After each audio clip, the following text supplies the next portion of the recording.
ಭಾರತಕ್ಕೆ ಶಾಕ್ ಕೊಟ್ಟ ಅಮೆರಿಕದ ಮುದಿಯ ಭಾರತದ ಮೇಲೆ 20ರಿಂದ 25ರಷ್ಟು ಸುಂಕ ವಿಧಿಸಲು ಮುಂದಾದ ಅಮೆರಿಕದ ಮುದಿಯ ಭಾರತಕ್ಕೆ ಶಾಕ್ ಕೊಟ್ಟ ಅಮೆರಿಕದ ಟ್ರಂಪ್ ಭಾರತದ ಮೇಲೆ 20ರಿಂದ 25% ಸುಂಕ ವಿಧಿಸಲು ಮುಂದಾದ ಟ್ರಂಪ್ ಉತ್ತಮ ಸ್ನೇಹಿತ ಎನ್ನುತ್ತಲೇ ಭಾರತಕ್ಕೆ ಟ್ರಂಪ್ ತೆರಿಗೆ ಶಾಕು ಭಾರತದಿಂದ ಆಮದಾಗುವ ವಸ್ತುಗಳ ಮೇಲೆ ತೆರಿಗೆಯ ಬರೆ 20ರಿಂದ 25ರಷ್ಟು ಸುಂಕ ವಿಧಿಸುವ ಬಗ್ಗೆ ಪ್ರಸ್ತಾಪ ಮಾಡವನಂತೆ.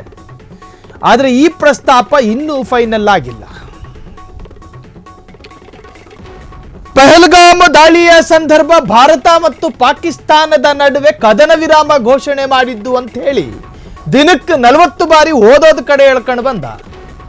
ಅದಾದ ನಂತರ ಭಾರತದಲ್ಲಿ ಐಫೋನ್ ಅನ್ನುವಂತಹ ಪ್ರಭಾವಿ ಕಂಪನಿಗಳು ಅಲ್ಲಾಗಕೂಡ್ದು ಉತ್ಪನ್ನ ಮಾಡಕೂಡ್ದು ಅಂತ ಹೇಳಿ ಐಫೋನ್ ಕಂಪನಿಗೂ ಬೆದರಿಕೆ ಒಡ್ಡಿದ. ಇದೇ ಮುದಿಯ ಭಾರತದಲ್ಲಿ ಒಂದು ಪ್ರಭಾವಿ ಅಥವಾ ಒಂದು ಪ್ರತಿಷ್ಠೆಯ ಕಂಪನಿ ಒಂದು ಭಾರತದಲ್ಲೇ ಅದರ ಕಚೇರಿಗಳನ್ನು ಓಪನ್ ಮಾಡ್ಕೊಂಡು ಇಲ್ಲೇ ಮ್ಯಾನುಫ್ಯಾಕ್ಚರಿಂಗ್ ಆಗೋದನ್ನು ಕೂಡ ಇಷ್ಟಪಡಲಿಲ್ಲ ಟ್ರಂಪ್. ಸೊ ಈಗ ಮತ್ತೆ ಸುಂಕದ ವಿಚಾರಕ್ಕೆ ಬಂದಿದ್ದಾನೆ. ಈ ಹಿಂದೆಯೂ ಕೂಡ ಸುಂಕ ವಿಧಿಸುವ ಬಗ್ಗೆ ಎಲ್ಲಿವರೆಗೂ ಅಂತ ಹೇಳಿದ್ರೆ ತನ್ನ ಹುಚ್ಚು ನಿರ್ಧಾರ ಚೀನಾ ದೇಶಕ್ಕೆ 125ರಷ್ಟು ಸುಂಕ ವಿಧಿಸ್ತೀನಿ ಅಂತ ಹೇಳಿ. ಸೊ ಹಾಗೇನೆ ಈಗ ಭಾರತದ ವಿಚಾರದಲ್ಲೂ ಕೂಡ ಸುಂಕ ವಿಧಿಸುವ ವಿಚಾರದಲ್ಲಿ ಮತ್ತೆ ಟ್ರಂಪ್ ಒಂದು ತರಹದ ಅಪ್ರಬುದ್ಧ ನಿರ್ಧಾರ.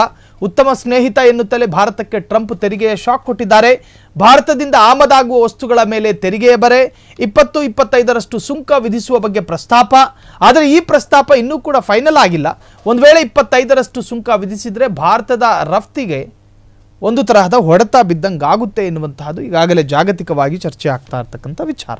ಕ್ಷಣ ಕ್ಷಣದ ಸುದ್ದಿಗಳಿಗಾಗಿ ಫ್ರೀಡಂ ಟಿವಿ ಸಬ್ಸ್ಕ್ರೈಬ್ ಮಾಡಿ, ಲೈಕ್ ಮಾಡಿ ಹಾಗೂ ಫಾಲೋ ಮಾಡಿ. ಹೊಸ ಸುದ್ದಿಗಳ ನೋಟಿಫಿಕೇಶನ್ಗಾಗಿ ಬೆಲ್ ಐಕಾನ್ ಮೇಲೆ ಕ್ಲಿಕ್ ಮಾಡಿ.